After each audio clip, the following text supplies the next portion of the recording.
Hi friends, welcome to Shayan's bro. അപ്പോൾ ഇന്ന് ഞാൻ വന്നിട്ടുള്ള നല്ലൊരു ഉരുളൻകിഴങ്ങിൻ്റെ കറിയായിട്ടാണ്.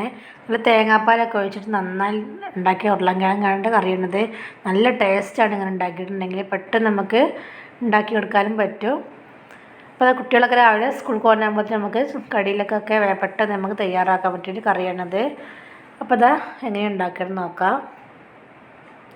ഇപ്പോൾ ആദ്യം തന്നെ ഉരുളൻകിഴങ്ങ് നന്നായിട്ട് ഇതേ രൂപത്തിലാണ് കട്ട് ചെയ്ത് വെച്ചിട്ടുള്ളത്. നന്നായി ചെറിയ പീസായി വേണം കട്ട് ചെയ്യണമെന്നുണ്ടെങ്കിൽ ഒരു സവാള എടുത്തിട്ടുണ്ട്, ഒരു 4 പച്ചമുളക് കൂടി നടുക്കീറിയിട്ടിട്ടുണ്ട്. വേറെ മുളക് പൊടി എന്തെങ്കിലും ചേർക്കണില്ല.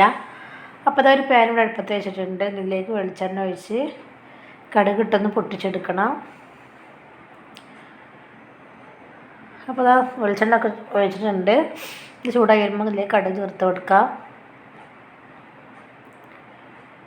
ഇപ്പോൾ കടുകൊക്കെ നന്നായി പൊട്ടി വരുമ്പോൾ നമ്മൾ കട്ട് ചെയ്ത് വെച്ചിട്ടുള്ള നമ്മളെ ഉരുളൻകിഴങ്ങും വലിയുള്ളി പച്ചമുളകും ചേർത്ത് കൊടുക്കുക. പിന്നെ കുറച്ച് ഉപ്പും കൂടി ഇതിൽ ചേർത്തിട്ട് നന്നായിട്ടൊന്ന് ഇളക്കി മൂടി വെക്കുക.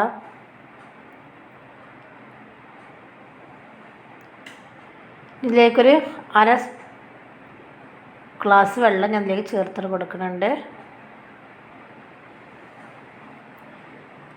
വെള്ളം കൂടി ഒഴിച്ചതിന് ശേഷം ഒന്ന് അടച്ച് വെച്ചിട്ട് നമുക്ക് വേവിച്ചെടുക്കാം. പെട്ടെന്ന് വെന്ത് കിട്ടും ഉരുളൻകിഴങ്ങ് ഇതുപോലെ കട്ടാക്കിയതിന് കൊണ്ട്. ഇപ്പോൾ ഈ കറിക്ക് പ്രത്യേക ടേസ്റ്റാണ്. നമ്മൾ തേങ്ങാപ്പാലൊക്കെ ഒഴിച്ചിട്ട് ഉണ്ടാക്കിയല്ലേ. ഇനി നമുക്കിത് അടച്ച് വെക്കാം. അപ്പോൾ ആദ്യമായിട്ട് ചാനൽ കാണുന്ന കൂട്ടുകാരനെ ഒന്ന് സബ്സ്ക്രൈബ് ചെയ്ത് സപ്പോർട്ട് ചെയ്യണേ. തൊട്ടടുത്ത് കാണുന്ന ബെല്ലിലേക്ക് ക്ലിക്ക് ചെയ്യുക, ഓളെന്ന ഓപ്ഷൻ കൊടുക്കുക. ഇപ്പോൾ ഞാനിടുന്ന വീഡിയോസൊക്കെ നിങ്ങൾക്ക് നോട്ടിഫിക്കേഷൻ ആയിട്ട് കിട്ടും. അപ്പോൾ അതായത് കുറച്ച് മഞ്ഞൾപ്പൊടി കൂടി ചേർത്തിട്ട് നന്നായിട്ട് ഒന്നും കൂടി മിക്സ് ചെയ്ത് കൊടുക്കുക. അപ്പോൾ അതിൽ വെള്ളമൊക്കെ ഇടുക വറ്റിയിട്ടുണ്ട്.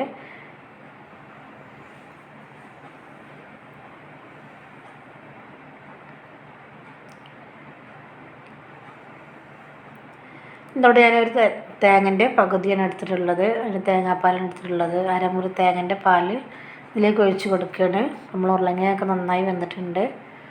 ഇനി അത് തിളക്കാനും നിൽക്കേണ്ട ആവശ്യമില്ല. ഒന്ന് ചൂടായ ശേഷം നമുക്ക് ഫ്ലെയിം ഓഫ് ചെയ്യാം. അപ്പോൾ നമ്മൾ ടേസ്റ്റി ആയിട്ടുള്ള കറി ഇത്രയേ ഉള്ളൂ. നന്നായിട്ട് ഉരുളങ്ങയൊക്കെ നന്നായി വെന്തിട്ടുണ്ടായിരുന്നു. അപ്പോൾ എല്ലാവർക്കും ഇഷ്ടപ്പെട്ടിട്ടുണ്ടെങ്കിൽ വീഡിയോ കണ്ടുകൊണ്ടിരിക്കുന്നത് ലൈക്കും കൂടി തരണേ. അപ്പോൾ ഇത് എൻ്റെ കൊച്ചു വീഡിയോ ഇഷ്ടപ്പെട്ടെന്ന് വിചാരിക്കുന്നു. അപ്പോൾ ഇഷ്ടപ്പെടുന്ന നിങ്ങളെ ഫാമിലിക്കൊക്കെ ഒന്ന് ഷെയർ ചെയ്ത് കൊടുക്കണേ. അപ്പോൾ ഇത്രയേ ഉള്ളൂ എൻ്റെ കൊച്ചു വീഡിയോ. എല്ലാ കൂട്ടുകാർക്കും ഒരിക്കൽ കൂടി അസ്സലാമു അലൈക്കും. Thanks for watching.